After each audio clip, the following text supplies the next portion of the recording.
দিদি তোমার পরিচয়টা একটু দাও, আর যেটা দেবে সেটা হচ্ছে যে তুমি আমার কাজ সম্পর্কে কতটা স্যাটিসফাইড, কতটা কি, সেইটা একটু আমাকে বলো। আমার নাম প্রথমে আমি জানাই, আমার নাম রত্না কুন্ডু। আমি এনআইসিতে কাজ করতাম, এখন আমি রিটায়ার্ড পার্সন।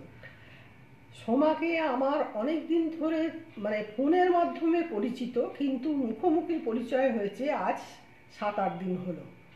যাই হোক, মানে সোমার ব্যবহার আমার কাছে সবচেয়ে খুব নিয়ারেস্ট, এবং খুব অন্তরের সঙ্গে মনে হয় একটা সম্পর্ক হয়ে গেছে।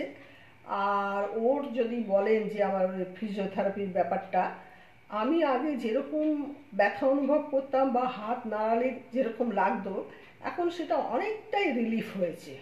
যার জন্যে আমি আসলে কি জানেন, আমি একটু বাইরে যাব বলে একটু তাড়াতাড়ি করছি, না হলে ওকে আর একটু সময় দিতাম করবার জন্যে।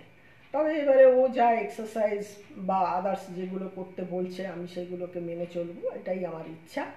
তবে ওর সঙ্গে আমি চাইছি আমার লাস্ট জীবনটা একটু সম্পর্ক তৈরি করে রাখতে, কারণ ওর এক্সপিরিয়েন্স আমার কাজে লাগবে। Thank you. ওকে। হ্যাঁ, হ্যাঁ।